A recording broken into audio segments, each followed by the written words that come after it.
and finance with others become a common cause of the Russian politics. West made decisive commitment to support Ukraine, and we become strong allies with the country, especially after February 24 last year. But we still face quite a mess on political side of our societies once Russian penetration remains highly risky and still expanding. That's why let me to welcome a very comprehensive study by the European Center for Populism Studies, and I'm personally looking forward for our debate as an important step in order to strengthen our resilience and to disclose some facts which must be clear and available to a large public. Thank you very much.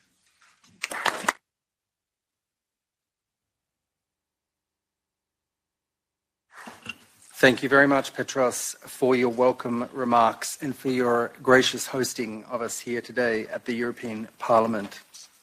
The ECPS is honoured today to welcome to the symposium His Excellency Ambassador Vsevolod, head of the mission of Ukraine to the European Union. And I would like to pass over to the Ambassador for some remarks.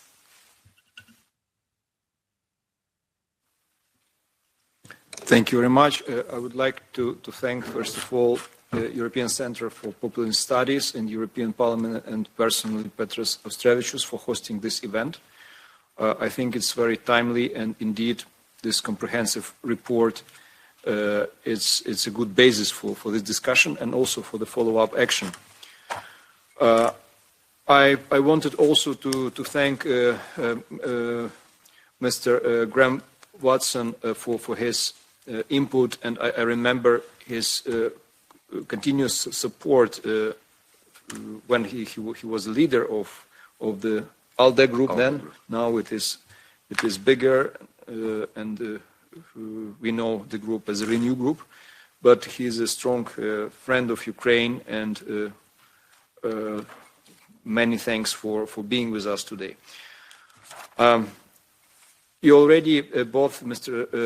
Watson and you, Petros, already mentioned many things that I wanted to build up my statement, but I want to emphasize that whatever Putin and his regime is trying to do in Ukraine, in waging full-fledged aggression or against Europe, the result is opposite.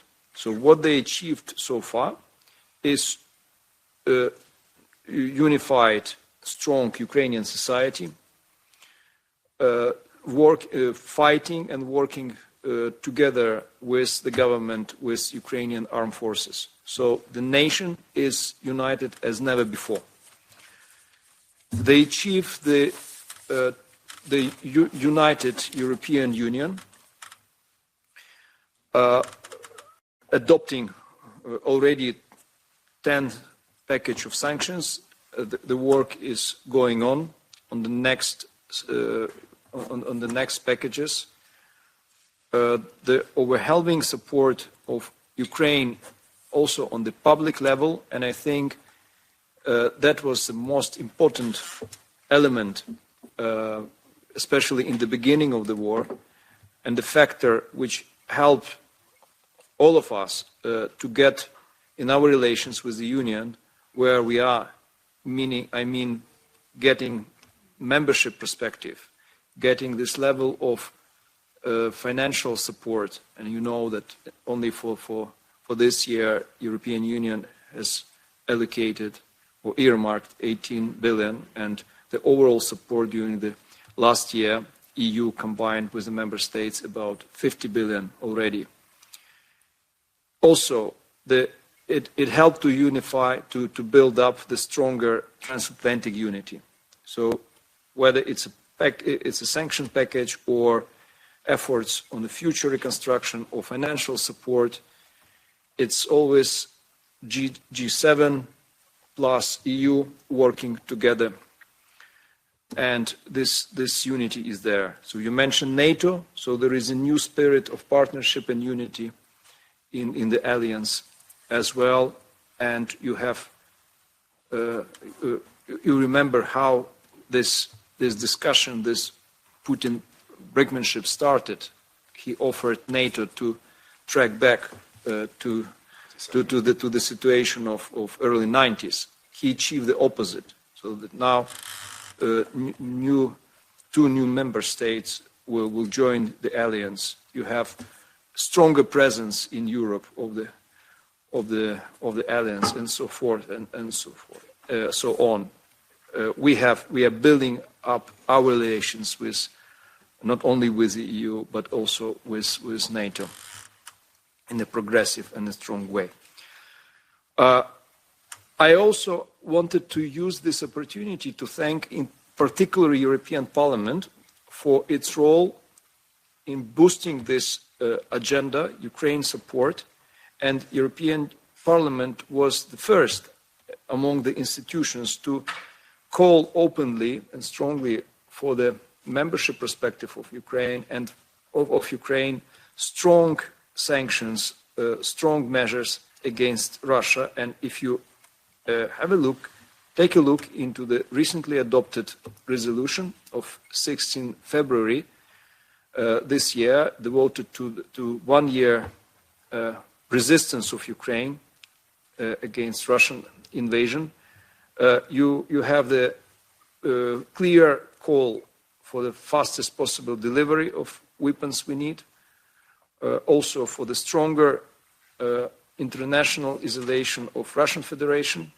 including in the matters of its membership in the international organizations, including UN Security Council, very strong step and decisive. And personally, you, Petros, for your contribution to this resolution. And as far as I know, that was your personal idea to focus also on the sacred thing for the Russian presence, for the Russian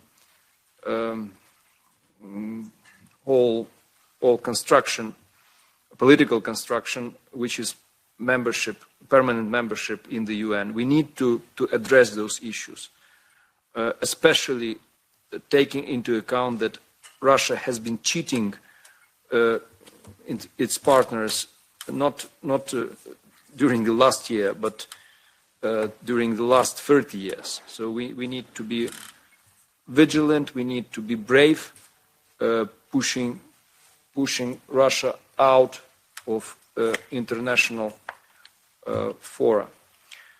Regarding the topic of today's event, definitely this discussion in the European Parliament and other bodies, they're quite focused on the Russian invasion in Ukraine. But this is much broader. So this aggression outside, this foreign aggression for Russia, it's just one of the features of the totalitarian regime, which oppress people inside and wage war outside to reinforce this fake idea of the siege fortress, trying to unite people around fictitious argument that Russia is under attack, Russian society is under threat, and you can read it and hear it in each and every statement of Putin himself and of representatives of his regime. And one of the strongest tools of this regime, in the toolkit of Russian regime, is propaganda and disinformation. Now, Russian society is a Orwellian society. If you read 1984, so this is a modern Russia with a totalitarian, oppressive powers and excessive powers of Russian law enforcement, of Russian special services, of controlling agencies like Roskomnadzor, Big Brother. So very distinctive features of not just totalitarian regime, but a kind of a new type of a fascist society where the population is on one hand politically immobilized because they do not influence the political life in the country. On the other hand, working together with the regime and enjoying its moral degradation. So you can see those who watch, and some of you have to do it professionally, to read what Russian media produce or to watch. You see almost this physical pleasure of insulting not only Ukraine and Ukrainians, but the whole world, in particular Europe and its institutions. So, and by the way, in 1984, now it's prohibited in Russia. So it's taken out from the shops and libraries, and you can wonder why. So the regime is on one hand very aggressive, on another hand it's on defensive. And we should not be shy, we should be brave, because we are stronger, we are bigger.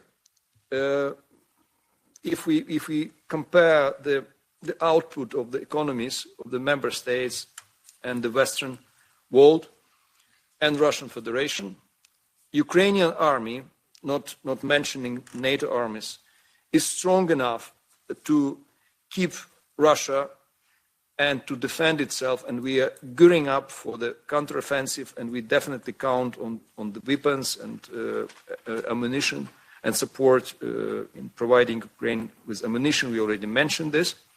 So we are capable of defending ourselves. And once again, I'm talking not only about Ukraine. We are on the forefront, but defending Europe, defending civilized world. Last but not least, and it's not the war between West and East as Russia wants to portray it. We are reaching out to the global South, and the level of support of Ukraine in the UN General Assembly is 140 plus. You have a very narrow camp of Russia supporters. You know those countries, and you can count them basically on one hand now. Yes, there are many countries which still abstain because they have a special dependency or special relations or history of relations with Russia.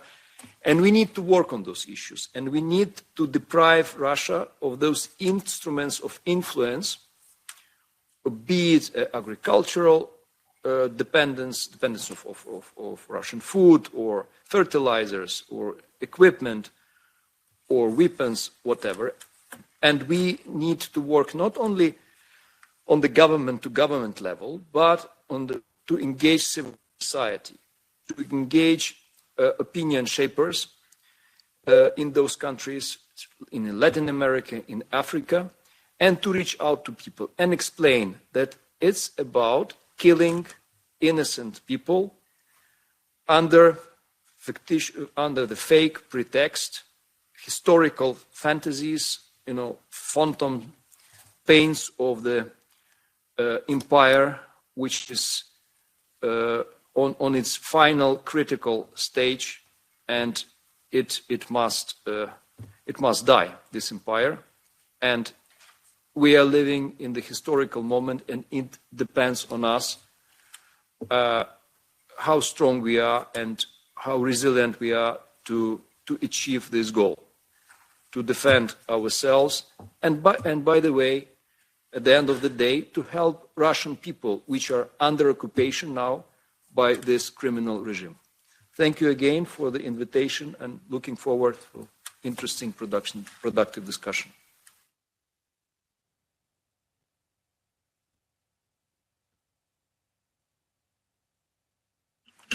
Thank you very much, Ambassador, and thank you for your remarks and reminding us of the importance of courage, the courage of the Ukrainian people against this brutal aggression, and the courage we need to remember as we stand with Ukraine. So that brings us to the report itself. On Monday, the ECPS was delighted to publish the report on the impact of the war in Ukraine on right-wing populism in Europe. And the report was brought together 30 scholars covering 24 member states and candidate states of the European Union, and our terrific report editors, Dr.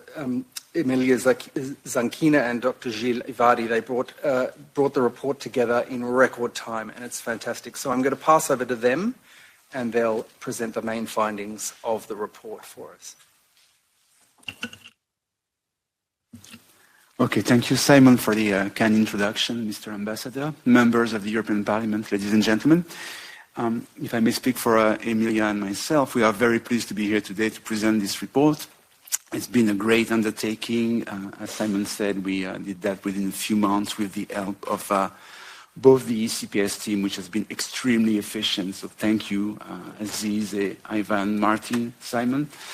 And of course, with the help of all the scholars, experts in all the countries that we've been surveying for this report. So I think we are very pleased to see nearly all of you here today to share this, this presentation. What we want to do here briefly is to maybe give you a few key findings, some conclusions that we got from the report. As you may have seen already, it's quite a big report. It's nearly 400 pages covering many countries, as Simon said. So there are lots of information, facts, and so we just want to provide some key conclusions. As you may have seen, the title of the report is "The Impacts" with an S at the end, the plural form, and I think it reflects the fact that this the war that we've been witnessing for over a year now has had many implications, many repercussions in our countries for populations, of course, for people in Ukraine first, of course, but also national politics. And the war has been affecting national politics throughout Europe. And this report wanted to look at the multiple issues, economic issues, cultural issues, migration issues, political issues, and that have been, produced by the war. And what we've seen is that even in preparing the report, we knew there would be a lot of diversity, a lot of heterogeneity in whatever the findings we would get from all the country experts, because we could see that the situations were so different, the contexts were so different. So what we wanted to do was to focus on one specific party family, which is the right-wing populist party family in Europe. And the reason for that, of course, is that this, at the moment, unfortunately, is one of the most successful political families in Europe, as recent elections have shown. It's also because those parties, they are, the principal agents of illiberal politics in many countries. They are nativist, they are authoritarian, they go against many of the values and core ideas of this institution, of Europe, and of liberal democracy at large. So, of course, these parties, they represent a specific threat to liberal democracy. But maybe the main reason was, of course, that many of those parties, they are well-known admirers of Russia and Vladimir Putin. And as we've been told, they've had, many of those parties, they have had formal links with Russia, either funding or ideological relationships or meeting with Russian representatives. So we thought that that one party family should be the focus of the report for all those reasons. Yeah. Okay. So basically what we asked our country experts to do was to answer two main questions. The first one was, what was, so to speak, the topography of far-right or right-wing populism in your country? And how would you analyze, describe the links of those parties with Russia before the war? We wanted to know what was going on before the war. And then, of course, the second question was, how did those parties respond to the war? Because, of course, after the invasion of Ukraine, those parties have been put under a lot of strain in their respective political system to deal with accusations of sympathy for Putin and therefore their previous support. If I take France, for instance, the Rassemblement National had to even justify its previous financial links with the Kremlin. So altogether, those parties, they had to address new issues, this new context produced by the war. And we wanted to ask our experts what was going on in their respective countries. How did those parties navigate the war? What sort of arguments, rhetoric, strategies those parties would pursue, use just after the invasion? Would they shift their positions? Would they change their policies? How would they evade accusations of sympathy for Putin? All those questions were in the report. And this, of course, concerned essentially what we could call the supply side of right-wing populist politics of the war. But we were also interested in the demand side, because when I said that the war was affecting European politics, we wanted to know also how the war may have affected the popularity, the electoral support for those parties in their countries. We wanted to know because we've all read pieces here and there, heralding or announcing the end of populism because of war. And in fact, recent elections sort of disproved this or suggested that those parties may be even more successful despite the war. So we wanted to have an overview as comprehensive as possible of what has happened to those parties, either in elections that took place just after the war or just in terms of popularity, support, to see whether those parties were losing ground because of the war. And these were the main questions. There were other questions, of course, but I can't summarize everything here. And these were the main questions. Maybe I can hand it over to Emilia to share some of the findings that we've tried to put together in the conclusion based on those many different country chapters and very in-depth and excellent analysis of what was going on in every country covered by the report. Thank you.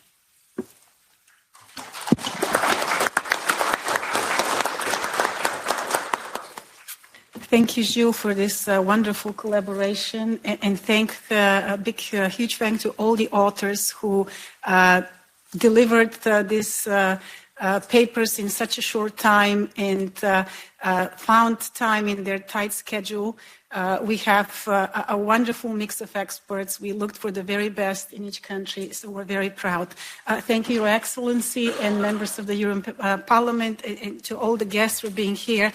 This has been a wonderful collaboration, and the credit, I believe, goes first and foremost to ECPS, Aziza, Martin, Ivan, for keeping us in line and disciplined and for facilitating and helping us in every way. The findings of the report were extremely interesting. As a scholar of East European politics, I personally expected that we would see a very clear East-West divide in the findings. But what we find instead is that this diversity or heterogeneity is prevalent at every level. So on the one hand, you have differences across countries. But you also have differences within countries, within the radical right populist family. And then in some cases, you also have differences within parties, within those populist radical right parties. So we have looked at those differences along a number of variables or factors that we determine important when evaluating and assessing the behavior of these parties. So you do have clear group of radical right parties who for long have been cultivated by Russia in numerous ways, from sending money to holding seminars and fora in Russia. to, of course, using trolls and Russian propaganda that would help these parties. And we have seen that in 2014, the invasion of Crimea did not harm the connections of those parties as much with Russia as now the war is doing. So with the event of the war, we see that many of those parties started steering away from their linkages with Russia, rhetorically playing down their connections with Russia. On the one hand, we have these parties, Vox, the Chega, Marine Le Pen, con il Rassemblement National, the Fratelli d'Italia, who shift away and downplay those connections. But you still have enough parties who did not do that, or quite the opposite, actually played up their support for Putin. You do have, for example, my native Bulgaria with Revival. You have Orban. You have the AfD. You have the Lega in Italy. You have the PVV in the Netherlands and the FVD. And the Freedom Party in Austria, who are not distancing as much themselves from Putin. Maybe they are shifting the rhetoric, but they remain pro-Russian. Then we looked at this NATO divide, which in many ways correlates with the position on Russia and Putin, but there's some interesting dynamics there as well. You do have some of those parties who are not arguing openly against NATO. Certainly there are those who also take a clear anti-NATO and pro-Putin position. There are those parties who remain pro-NATO, but who, like in Slovakia or in Austria, for example, argue for neutrality. So this should not become a NATO conflict. We should not get involved in this. And actually, the national interest is threatened if we take part in this conflict. We then see some intra-party division in some positions. So we have seen in the Bulgarian БСП, the socialists, who are not a populist radical right party, but who have been one of the staunchest supporters of Russian interests in the country, or in the Romanian AUR party, you start hearing different voices. Even if the official party position may be this or that, there are factions within the party. Similarly in Portugal with the Chega. Another question that we looked at in terms of foreign and geostrategic orientation is the relations with the EU. And here again, we have a very interesting variety. From, of course, aligning with the EU, many of those parties aligned with the sanctions and the condemnation, let's say, of the referenda on Donetsk and Luhansk, but nevertheless use this opportunity to criticize the EU in every possible way. So from one extreme was criticizing the EU for taking any action and ignoring domestic issues. At the other extreme, we have criticizing the EU in Estonia and Lithuania, for example, for not doing enough and not doing it fast enough. So again, you have this variety of positions, and mixed with that is also the ever-present critique of radical right populist parties of yielding national sovereignty to a supranational body that is inefficient and actually suffers from democratic deficit because decisions there are not done in consultation with the people. We then looked at the response of radical right parties. Again, a very wide variety, from the condemnation of Putin, which could take the form of this normalization thesis and mainstreaming hypothesis that those parties, such as Marine Le Pen, for example, try to get closer to the middle voter and to come across as less radical, to outright pro-Russian attitudes and maybe ignoring these issues altogether, such as Berlusconi in Italy, for example, or in Slovakia, where you have highlighting of other issues. So again, a wide spectrum. We also see something very interesting, that you have some taming down of nativism when it comes to immigration, still utilizing the typical radical right rhetoric against refugees, but declaring, at least initially, Ukrainian refugees to be real refugees, to be good refugees. So because they're not escaping economic hardship, they're escaping a war. Also, they're nice-looking refugees. And several parties in many countries have argued that because of their cultural proximity, because of the fact that they're neighboring countries, such as in Finland, for example, this argument, they're okay, which of course is a purely racist argument and goes along with the innate xenophobia of those parties. What is interesting that they managed to do this toning down of nationalism while also returning to the argument of national sovereignty, which I find fascinating because, again, these parties are not primarily programmatic, they're primarily polarizing. And they managed to bring together issues that make no sense when put together, but they do it successfully because, again, they appeal emotionally, they appeal to frustrations. So the return to national sovereignty is fascinating the way it was used in Croatia, for example, and the parallels that were drawn between the homeland war of the 90s and the heroism of the Ukrainian soldiers falling in the war. So on the one hand, you have playing national pride and saying, see, the Ukrainians are fighting just like we had to fight. See, they have the same pride like we do.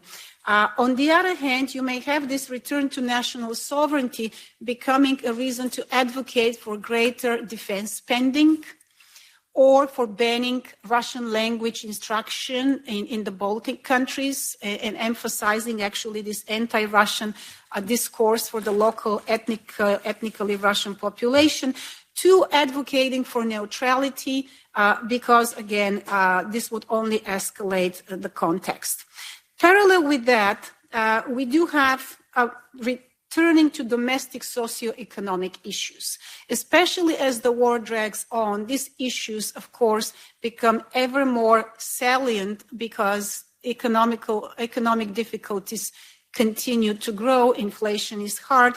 So you have, again, a wide palette of responses from, sanctions are ineffective because they hurt European and domestic audiences more, to by helping Ukraine, you're depriving your domestic constituencies from much needed resources. So again, a variety of factors. It's interesting the way mainstream parties have acted to counter those strategies. In many cases, we have seen a red line and a strategy of isolationism, sort of ignore them and treat them as marginal. But we have seen that in some cases, those parties have been managed to move the entire debate to the right, or to move the entire debate. Bulgaria is a good example. At first, you couldn't talk about military aid. It had to be only humanitarian aid. Lithuania is another example where, again, Russian language became a stigma, even though those are Lithuanian citizens living in the country.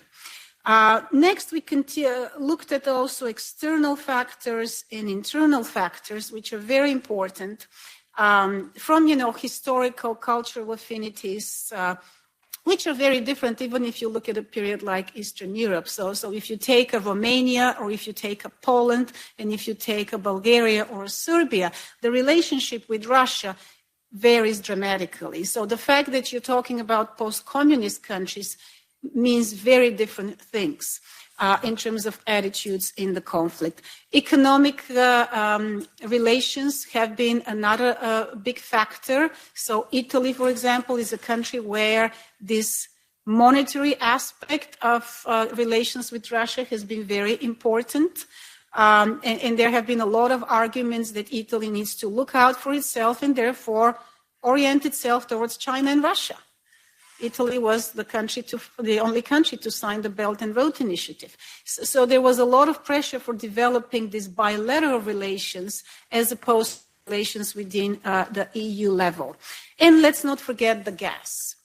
And the energy dependency. And I think if we look at the consequences of the war, one of the most positive aspects, and His Excellency mentioned already the fact that Europe is united, the fact that democratic values have been strengthened as very important positive aspects of a really tragic event in war.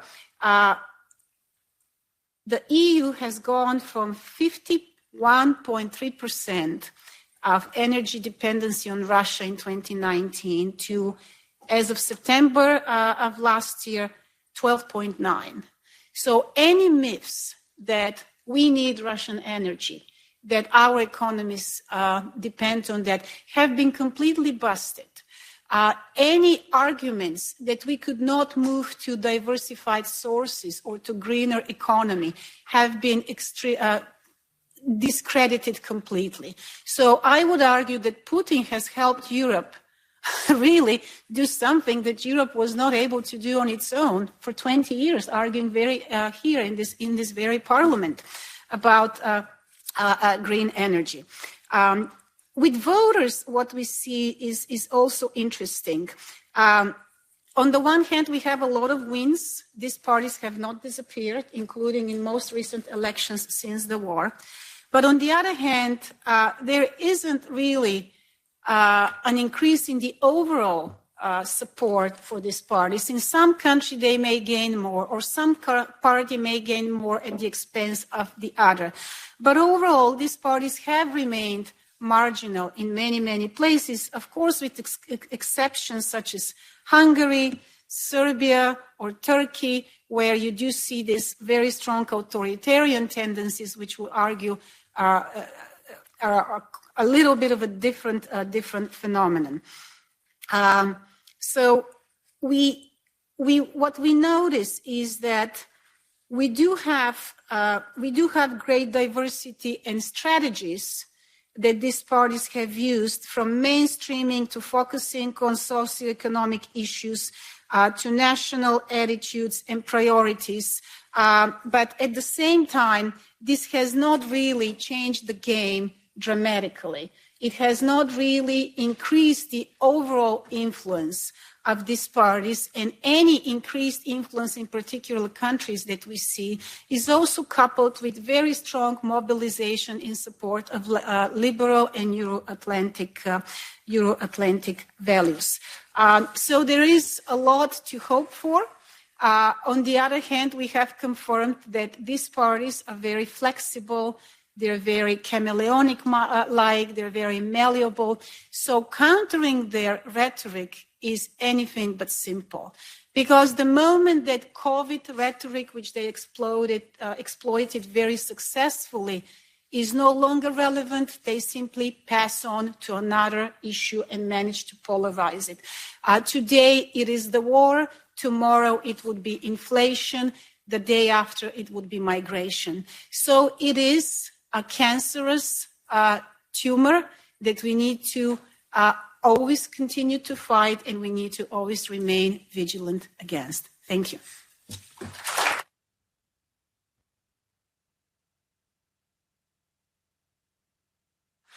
Thank you, Emilia and Gilles, for that presentation. I would now like to hand over to Mr. Radim Kanev, MEP, for some closing remarks.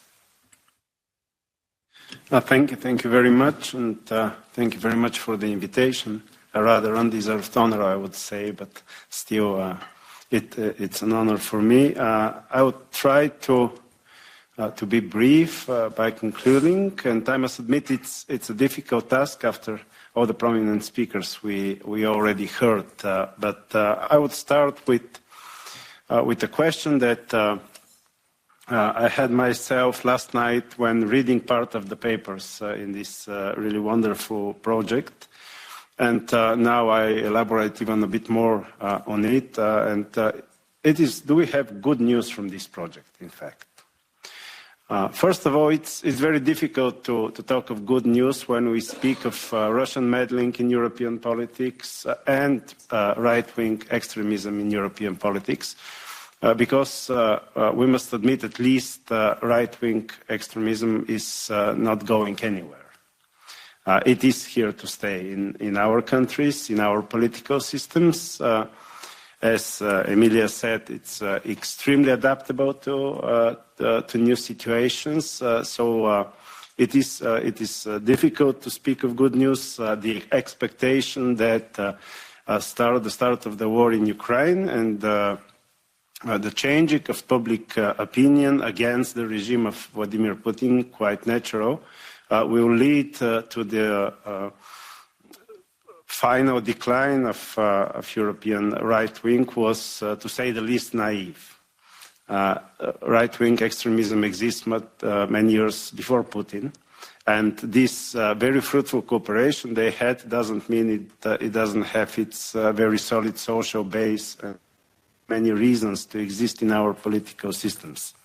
On the other hand, right-wing parties are only one means by which Putin had his interference in European politics, and I would easily argue on some panel with more time for that, that it was by far not the most dangerous. That interference through mainstream parties and governmental institutions and main economy players is a big problem, and what we have to keep in mind is not to allow it again. Not to forget the lessons from 2022, because we see people already starting to forget, or at least wishing to forget. And this is a big danger. And yet, I would say there is good news. First of all, there is one good news which is not very much into the report. And it is that there is a number of right-wing parties in Europe moving from the definition of radical extremist right into something that we might not like, but it's still very much into the political mainstream of Europe as we know it. For example, the biggest party in Sweden being such an example, and all these parties making this move, they very definitely, very clearly cut the ties to Russia, if they had some. Another example is that the biggest populist parties in the Nordic countries clearly abandoned their anti-NATO stance, very traditional in their political history, and now are arguing for the accession of NATO, thus building a national consensus around this goal for the Nordic countries, which I find extremely important for our security. Then a number of parties which clearly remain on the extremist side, as shown in your papers, are abandoning the pro-Russian narrative, more or less, in the different degrees, but since, as said many times, they are notoriously opportunistic, this means that Putin is losing popular appeal in Europe. He's losing ground in the European public opinion, and this is something well reflected in Emilia's article on Bulgaria, but something that I, as a Bulgarian politician, can also easily say. Even in Bulgaria, with our notorious pro-Russian national feelings and historical ties, and with 10 times intensification of Russian propaganda, which was unbearable before this 10 times intensification, still the public opinion is changing quite favorably for European values, and certainly not in favor of Putin's regime and Russian imperialistic dreams generally. So there is a very clear movement in the European public opinion. It doesn't mean voters who don't like Putin anymore are now the biggest adherents of liberal democracy. No, they are not, and they will probably not be in the near future.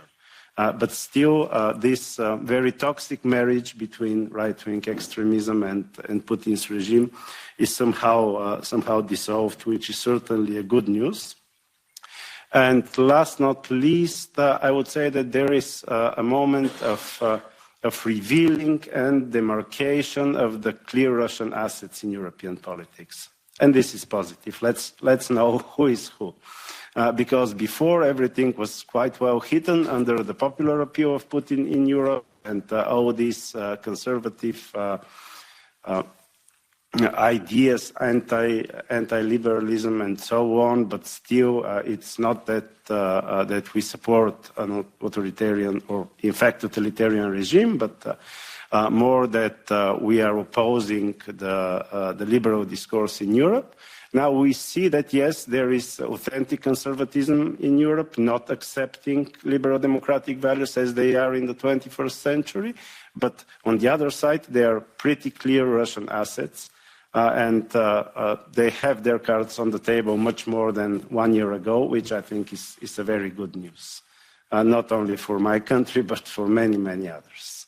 And here we maybe must assess, just as final remark, because there is this notable exception from many things that we see in this report, Orban's Hungary. It's yet another moment to assess, in my point of view, whether we shouldn't say much more plainly that Orban's Hungary, as governed at the moment, does not very much belong to the European family. It's a very big problem, very big question, very big issue, but by not talking of it, we don't resolve it for sure.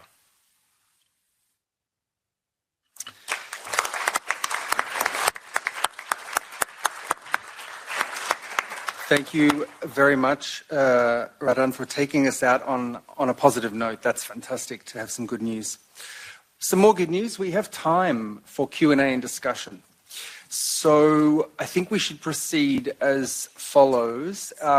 We're happy to take questions and we'll take them in order. So if you have a question, I'll ask you to put your hand up for selection. Remember to turn your microphone on, address your question to the speaker, and then turn your microphone off, please.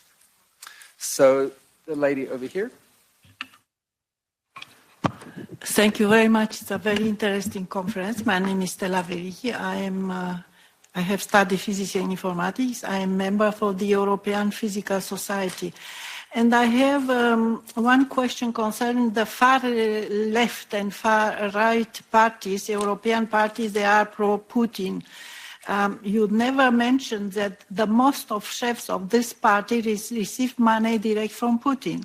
Le Pen, Schröder, AfD chefs receive personally money. Why these people are not taken to the justice? I give you an example. Sarkozy take the money from the dictator Gaddafi. He has a process in France. Why the others don't have this process? My other question is concerning coalition, an army coalition to help Ukraine to win this war. And when is obliged in a case of war crime and homicide to have a declaration, to have a coalition to intervene in Ukraine. You say me, okay, but Russia will make a veto. Yes, but it is the possibility, a procedure to put Russia away from this vote temporarily and to have this directive from UN. And in this case, NATO has the capability to help Ukrainian army, not with military people direct in Ukraine, but from EU countries in Ukraine. One thing I didn't mention, thank you so much for your questions, is that, of course, we also have a section that talks about non-radical right parties and left parties who are very pro-Putin. So this is touched upon in the report, and we do have more than one actor like this. We do have the Cinque Stelle in Italy, the Portuguese Communist Party, the Bulgarian Socialist Party, Die Linke, and so forth. And also, thank you so much for pointing out to the personal connections you do have, in addition to Orban, Berlusconi, and Marine Le Pen. You do have also these bilateral relations that are developing. And here, I absolutely have to agree with Radan that the biggest problem indeed is not those parties, because you have a lot much deeper, especially economic interests and links within that. Maybe just one thing about receiving money from Russia. It's true, but there are different ways. For instance, Marine Le Pen, she didn't get, as far as we know, she didn't get personal money. Her party got a loan from a bank that was backed by Russia, which is slightly different and which is unfortunately legal. Can I ask you as well to keep your questions to one so we can have as many as possible? Professor Öztürk. Many thanks for the wonderful project. My question might go to Dr. Emilia, or anybody else might be interested. So as you know, there are both demand and supply factors in the rise of populism in Europe. Definitely one of those determining factors is immigration, of course. And one recent wave of immigration came from Ukraine because of Putin's invasion of the country. And all those far-right populists are observing that one. They are against immigrants, but such a populist government, such a populist leader in Russia caused a very prominent wave of new immigration. So my expectation is that those populist governments should understand, should re-evaluate their values, their position that populism is one of the determinants of the immigration that they are rejecting indeed. What you have seen in your report, are they in a position to re-evaluate their position, criticize their own position for that? Thank you very much. Thank you very much, Professor. Indeed, there's a couple of dynamics. So initially, many such parties embraced Ukrainian refugees. But there's also the question of duration. So very few people could argue that at first that you have to help the Ukrainian mothers in Poland who were arriving and in the local population that was leaving, for example, pushchairs and strollers. But a year later, it's much easier to return to anti-immigration arguments. I know in my native Bulgaria, there has been a big backlash after a few months because the realization came that Ukrainians actually have high standards of living. And that when those people were coming, they did not look impoverished. They were running from a war, but they were driving nice cars, they had nice clothes. And this, of course, caused a lot of jealousy. So I think this is why it is very important for us to stand together in a united front and have a response, because the longer that this war drags, the easier it would be to argue about those domestic issues, to argue about those immigration issues. And you have seen, even though public opinion dramatically shifted in favor of Ukraine, maybe for the first 6 months of the war, the situation now is different. Yes, now commemorations of the war last week refreshed all of those memories, but the longer the war goes, the more likely we are to see a return to many of those anti-immigration and overall xenophobic arguments. I believe we have a question or a comment from Petros. Yes. Well, having this possibility, I can't abstain from asking you a question. I mean, did you notice any cooperation and impact, at least impact, from American populism, right-wing populism, which was with Trump quite a phenomena, on European side of populist army? And if you noticed, was any change after departure of Trump? Did it make any influence in this regard? And finally, how you would assess the cooperation of those right-wing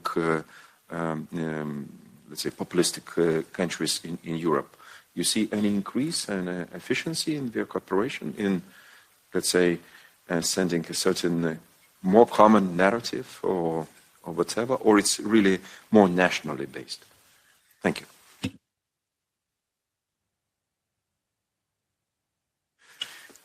Maybe on the cooperation between those parties, as we all know, they are split into two different groups within the European Parliament now.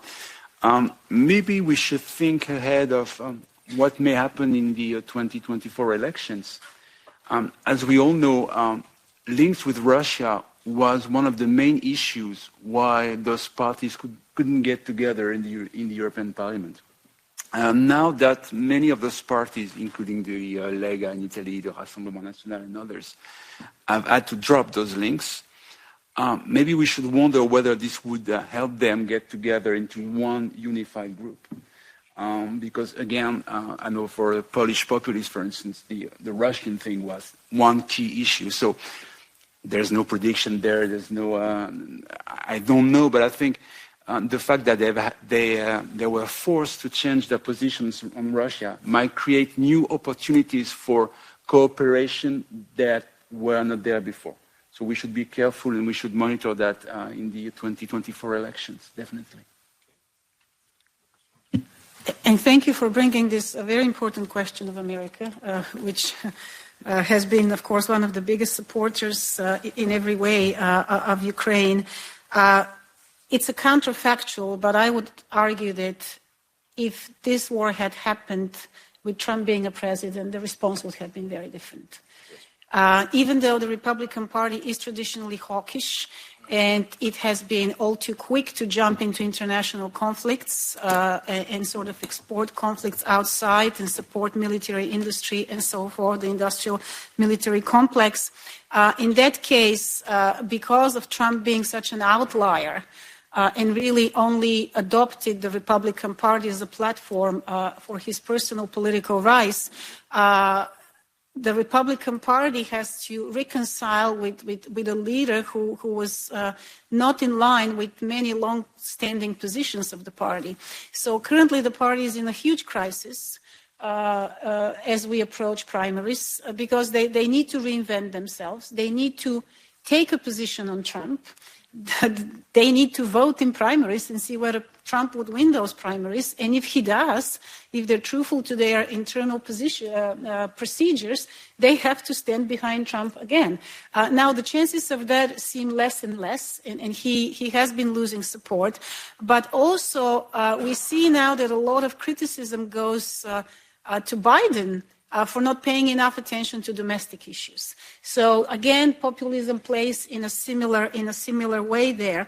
And of course, there's referrals to his family ties with Ukraine and all of that he has a personal stake. The positive news is, of course, we had an administration who took decisive action and managed to pass through Congress and continues to pass through Congress one financial package after another. But none of this is guaranteed with the primaries and the elections that are coming up. Influence on the European populists? Thank you, yes. And for the influence on the European populists, I would say that it has, to some extent, decreased.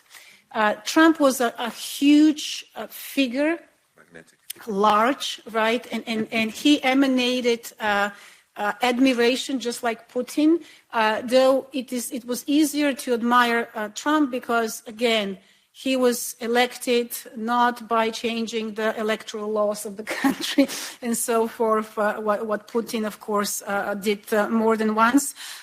So he was even a safer choice. But quoting him allowed those parties to have a pro-Euro-Atlantic position while also speaking to domestic frustrations. And I would say with the departure of Trump and the war, this influence has actually weakened. Thank you. All right. Do we have any other questions from the audience? Gentleman in the front here. My name is Selçuk Gültaş. I am from ECPS. I want to ask Ambassador Chenso, Mr. Ambassador, you talk about the European Parliament reaction to the Russian aggression against Ukraine, but how do you assess the European Union, in particular the Council, reaction to the war? Do you see any more rooms that EU can play? Secondly, how do you assess European Union reaction to the rise of right-wing populism supported by Putin of Russia? Thank you. Sorry, can you repeat the second? The second is, how do you assess the European Union reaction to the rise of right-wing populism supported by Putin of Russia? Thank you. Thank you for your question. Whether there is a room for improvement or maneuver, well, definitely the situation is not static. The positive thing is, as I try to say, that there is a unity. There are outstanding issues, and it's natural that member states, they have differences in their position. And when we're talking about the sanctions pressure or joint procurement of weapons for Ukraine, some of member states have also limitations regarding their own participation in the common defense and security policy of the EU, and it has relevant implications with regard to situation in Ukraine. But what is important that the member state, the council, and it was very clear in the situation with macro-financial assistance, they're able to overcome those differences, and they're able to get out of the difficult situation, and they do not allow individual member states to get the whole union as a hostage, right? So I think there is a positive development here. Definitely, there is a huge pressure, on economic pressure and political pressure on the member states, on the union, and Putin regime, they have this, as far as we see, they benefit from the miserable situation of the Russian population. The life in Russia is miserable. It's difficult to get lawyer. The price of life in Russia is zero. So the Russian regime considers those elements as their strengths.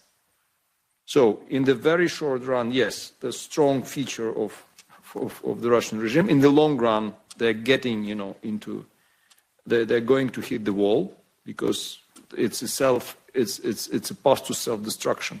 But in the EU is much more vulnerable in that regard. And that's why EU need to address those issues of the energy supply, or inflation, or migration. So yes, there are difficulties, but we see that Russia, both Russia and also forces inside Union, they failed to convert those outstanding issues into the real problematic issues, and to create a crisis in the EU because of the Russian war against Ukraine. So yes, we need weapon, as I already repeated a few times, and there is progress, and we expect smart solutions, both on short, medium, and long-term tracks. And now discussion is going on in Stockholm. It will continue in a week in Brussels, and hopefully on the foreign ministers level, and hopefully the solution will be endorsed. This complex solution on the council level, on the highest level. The issues of Russian leadership responsibility, and the setting up the tribunal to special tribunal on Russian aggression, or confiscation of Russian assets. They are both. Those issues are very difficult because of the legal elements, but also political elements. But we also see here positive dynamics, more understanding among member states that we need to get there, and Russia has to pay in all senses, right? To bring to responsibility the leadership, to prevent those cases in the future. And it's relevant not only to Russia, but other regimes. And we are discussing now that those regimes, they also, the stakes are high. If Putin wins, they will win, and vice versa. But also financially, EU is taking a huge burden now, supporting Ukraine. But at the end, Russia must pay. And there are solutions, food for oil, like in Iraq 20 years ago, other solutions. So we need to understand finally that Russia is a rock state, and the attitude should be relevant to this country. Thank you. And regarding populists, yes, it's one of the issues which has been neglected here, and including Russian populism. And Russia was regarded as just an irritant, as a spoiler. But now we all understand what is at stake and how big is the danger. And hopefully there will be more adequate attention to those issues, not only in Russia, but also in Europe. Thank you. Young researcher at the back. Thank you very much. Thank you for a very important report and a great discussion today. So just a question for everybody, really. I wonder what the lessons are, really, of the timing that it took to take Russia this seriously in terms of it took this long. Because I can remember very vividly, a few years ago in the United Kingdom when we had 2 British nationals poisoned on the streets of Salisbury by Russian actors. And that was an extremely significant event, which I think should have, Crimea before that, of course, but the escalation in Russian aggression was there to see. And I just wonder what the lessons are in terms of preventing this in the future, because speaking from a UK perspective, our governing party, the Conservative Party, has huge amounts of funding that come from Russia. Our former Prime Minister Boris Johnson appointed a Russian oligarch or an associated Russian oligarch to the House of Lords, and these things were not taken seriously at the time, even suppressing a report into Russian influence around the time of the 2019 general election in the UK as well. So in terms of looking forward to other threats similar to those posed by Russia and the influence that those sorts of actors have in Western and in European countries, what are the lessons that can be learned in terms of preventing those things coming to fruition in the future? Thank you. Here was me thinking we could have a day without Boris. Who would like to pick that up?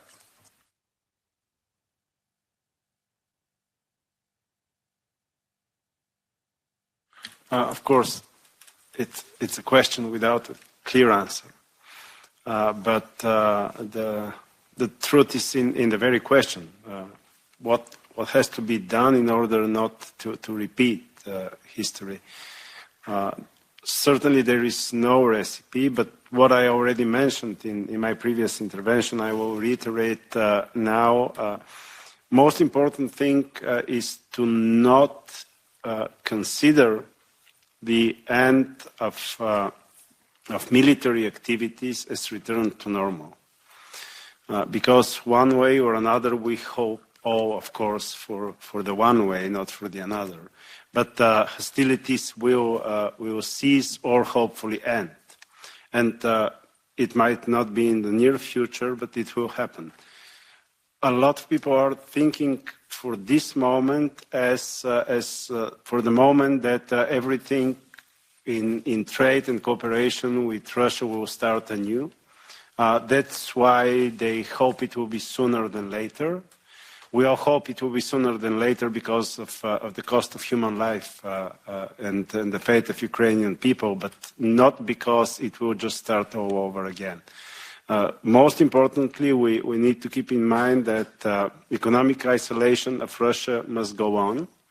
And in my opinion, even the political role of Vladimir Putin is not the decisive factor. Because if Russia loses the war, Putin might easily lose his position as the supreme leader of the empire.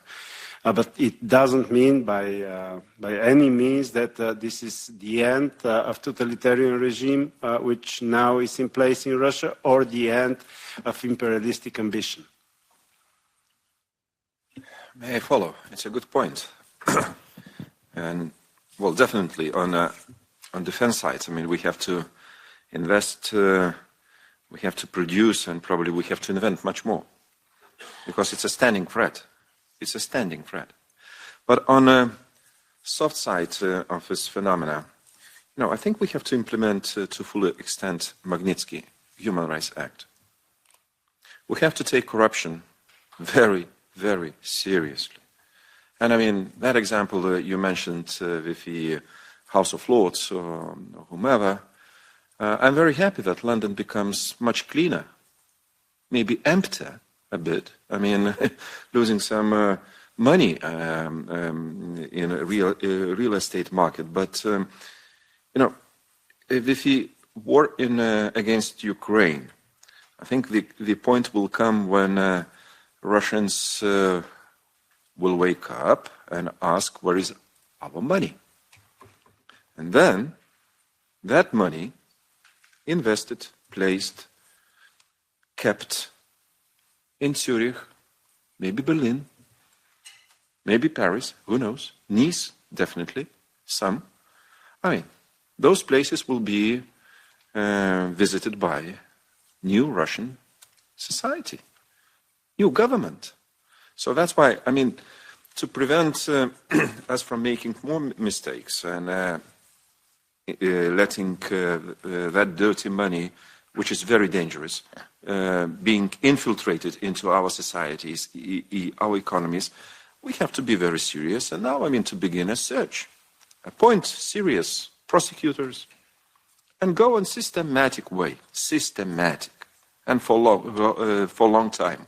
And probably Ukraine might receive quite a boost for this reconstruction fund once those money will be found and channeled to the right place. But to my understanding, really fight against corruption, not just to teach third countries to fight against corruption, but us to take it seriously.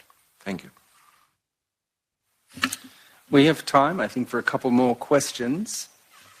Young man, right at the back.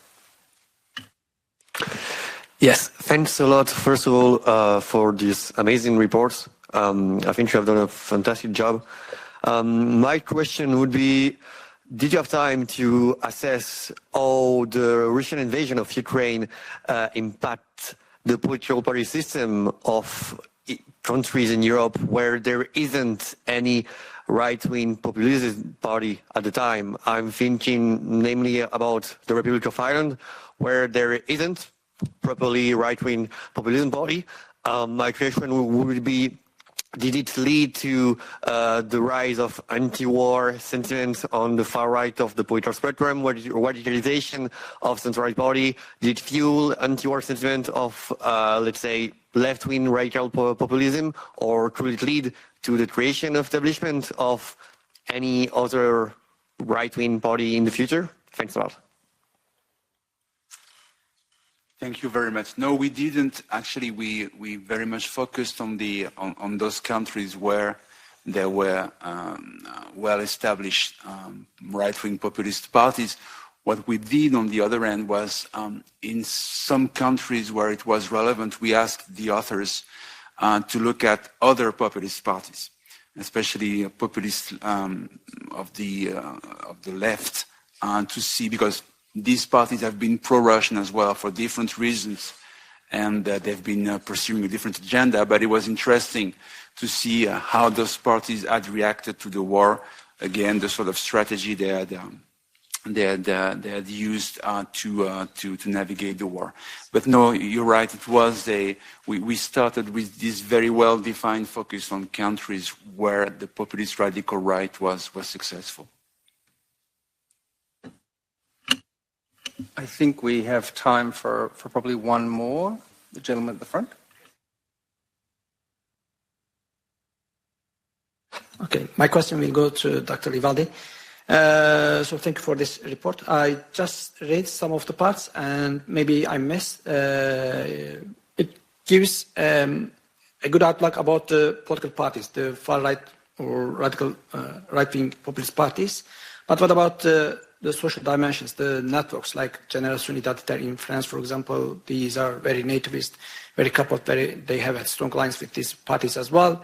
One thing, do they also cut their lines with Russia? It's one thing. And second thing, in line with this, let's say these networks, for example, there are foreign fighters now in Ukraine, which is started in 2014.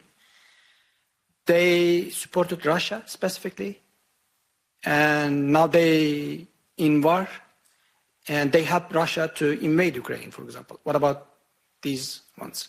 Do you have anything about the impact nowadays? Thank you. Thank you.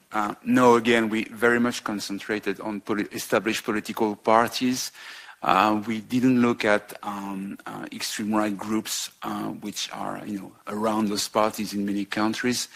And no, we definitely didn't look at the sort of networks you're referring to.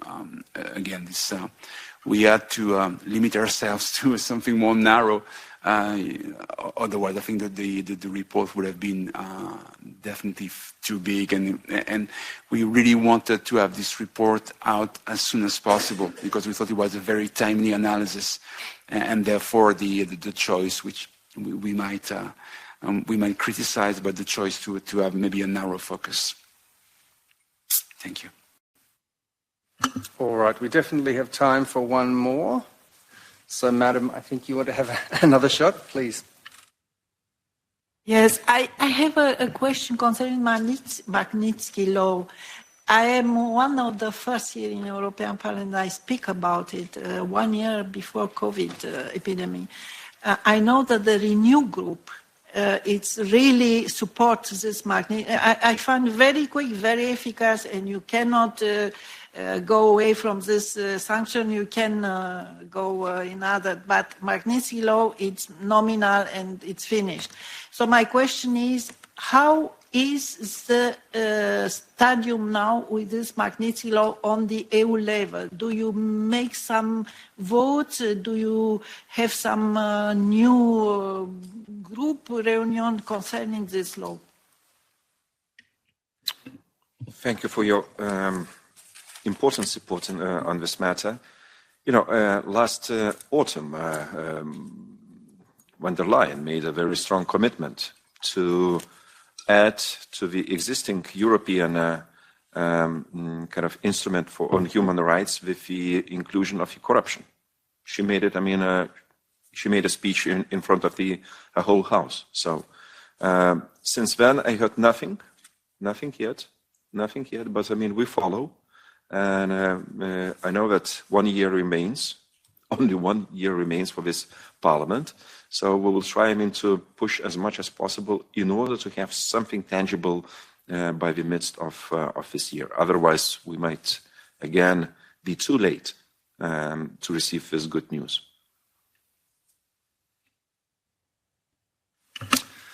All right. Well, sadly, we need to draw the event here in this room to a close. Happily, however, we can take the conversation to our reception, which will start shortly outside. So you're all welcome to continue the discussion there. I would like to take this opportunity to thank His Excellency for attending today. To our hosts from the European Parliament, thank you very much for your invitation. I would like as well, Emilia had to run, she had a flight, but I would like to thank Gilles and Emilia for their incredible work bringing this report together, and our report writers, our 30 report writers. And finally, I would like to thank in the ECPS our wonderful interns, Ivan, Margot, Anita, Kim, Saliha, and Martin. And a special thanks, please join me to thank Aziza Sargin for her incredible work. Thank you, Aziza. And with that, thank you for your attendance today, for the great questions. Thank you very much.